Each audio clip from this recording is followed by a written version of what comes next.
This is Dr. Charlie Rapp. I'm a pediatrician at Evergreen Pediatrics in Vancouver, Washington. Take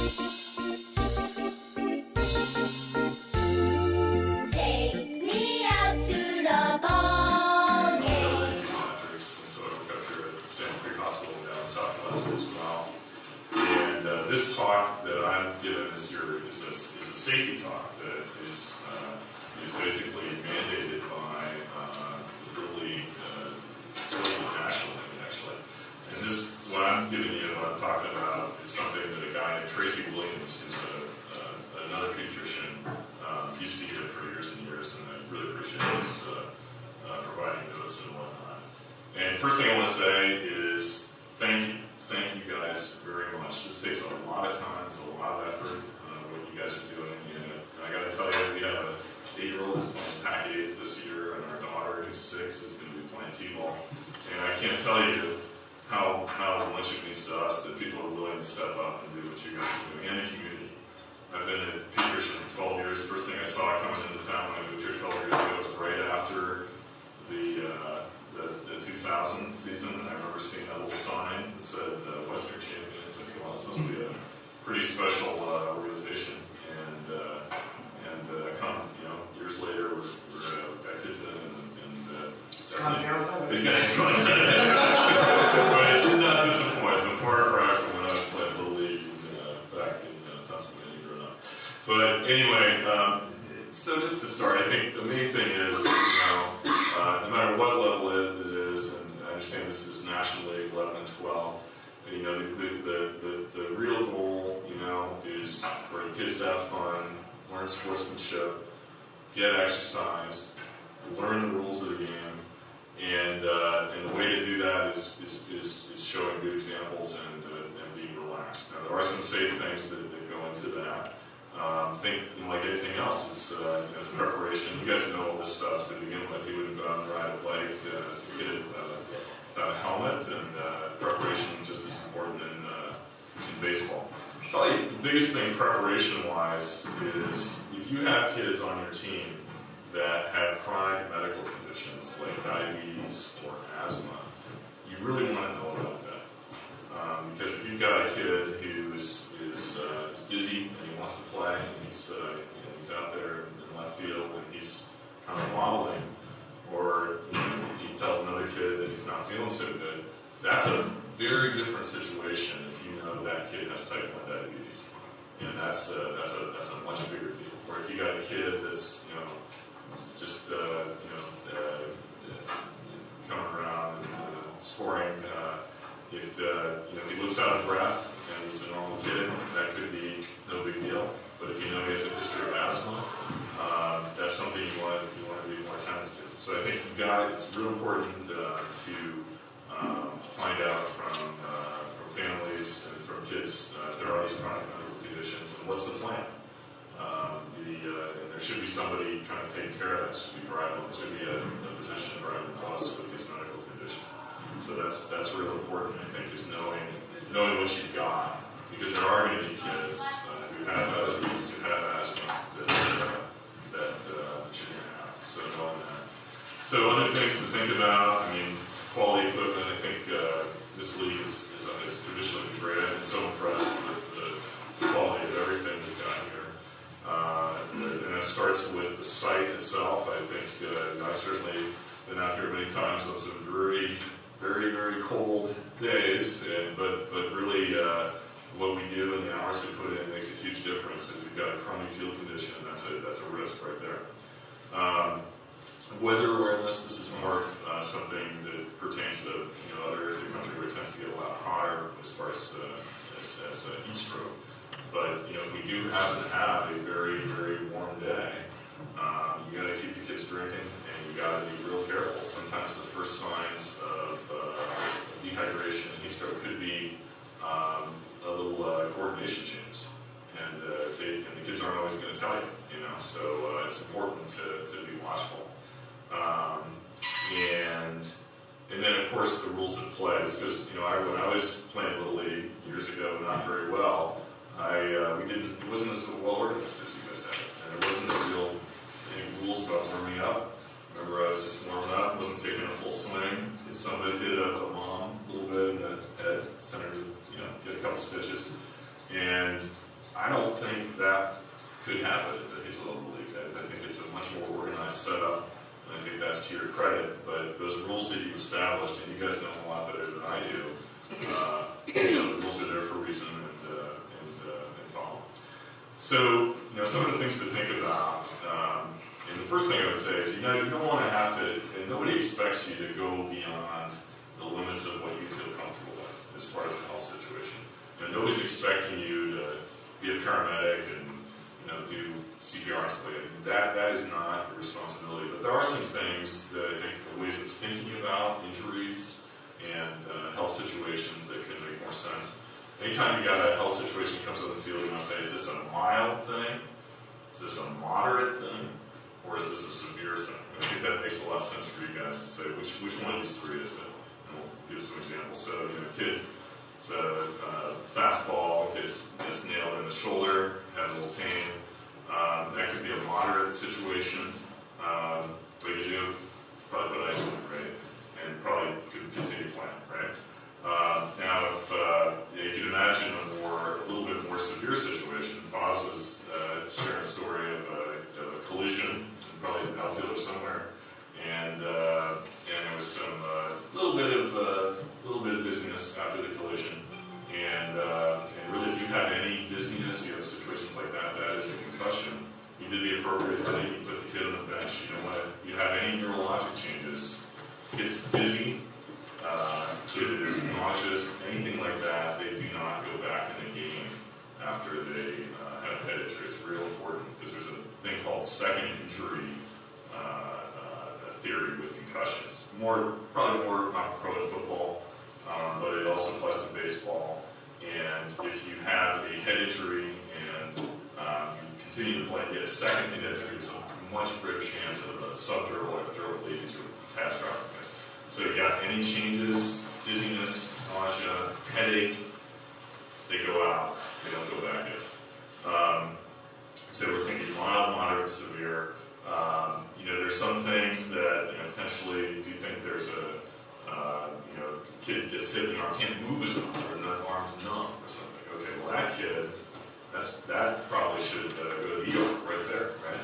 Probably could be driven to the ER in that situation. And there's some situations that are severe, that are the top category, and you may not know that right at the time. There may be a kid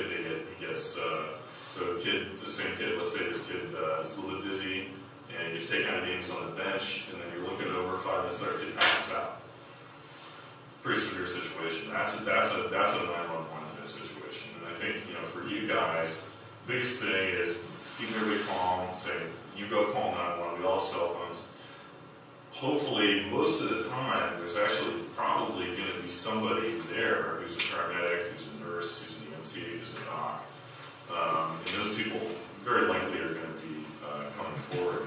And I think keeping the parents informed as well. As we get to 11, 12, you might have situations where the parents aren't actually at all the games.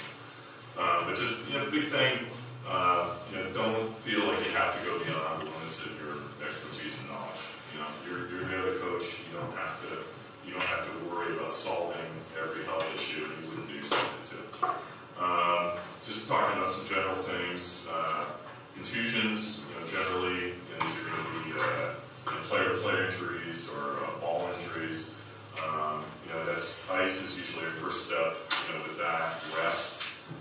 These kids, we want them to have a successful season, but this is one season of their lives, and we definitely see kids in my practice, and all pediatricians do, that get an injury, whether it be tendonitis or some other sort of injury, concussions, we've seen football players, where it really does limit their ability to go on and do that in future years. We want all the kids to be able to participate,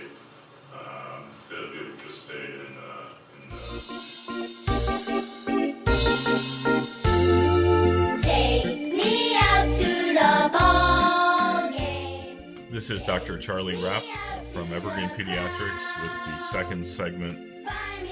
Almost done. The second segment is much shorter than the first. So you have any questions about the kind of assessment, thinking about the mild, moderate, severe kind of ankles or anything? I think we just need to have our schedule match yours and they'll be here. Well, I did some packing games, but I'm not unfortunately, we're not quite at the NL yet. Yeah. But, you know, I think that the important thing to realize is take concussions seriously. And there's a lot of confusion about what concussions are. And if you get hit, and my understanding is you're not supposed to slide head first, right, in this league, is that correct? So that's a big thing right there, that's great. I think that's a great idea. But there's still gonna be player-player collisions, there's still gonna be occasional, you know, ball to head type situations, batted balls, pitched balls even. And take concussions seriously. If you get hit by the ball and there's a bad headache, and there's dizziness, or there's any wobbliness, nausea, that's a concussion, period. That's a concussion. And that kid shouldn't go back in the game. And if it's bad enough, that's a situation where it needs to go to the ER. I mean, if you had a kid that was actually knocked out for a period of time, for a significant period of time, that's a 911 in my thinking.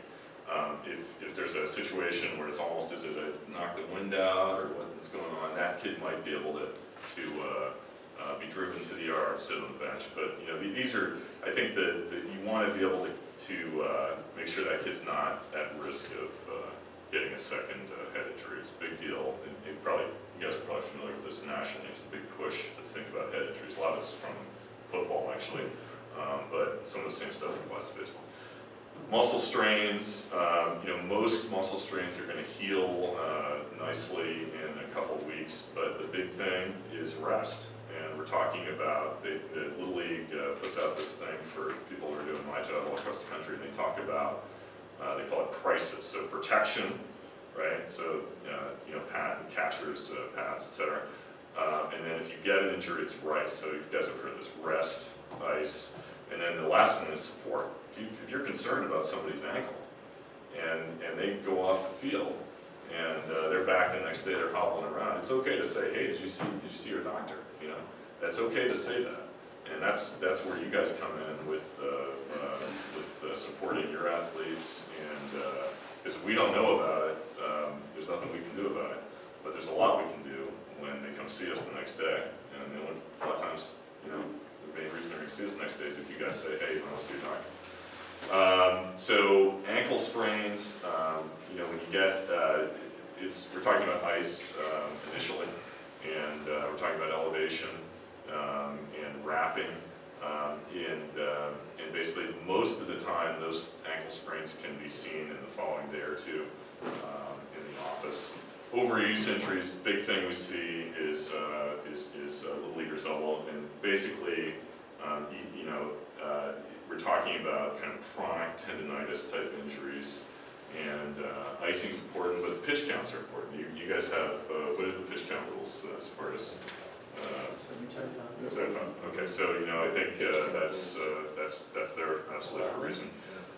Small joint injuries. If you had a situation where somebody had a jammed finger, if you think that finger is like obviously broken, that really, you know, that's obviously going to be there. If it's jammed, that's ice. May or may not be able to, you know, continue playing that game. You know, as far as facial injuries, teeth injuries, eye injuries, those, you know, those can be significant.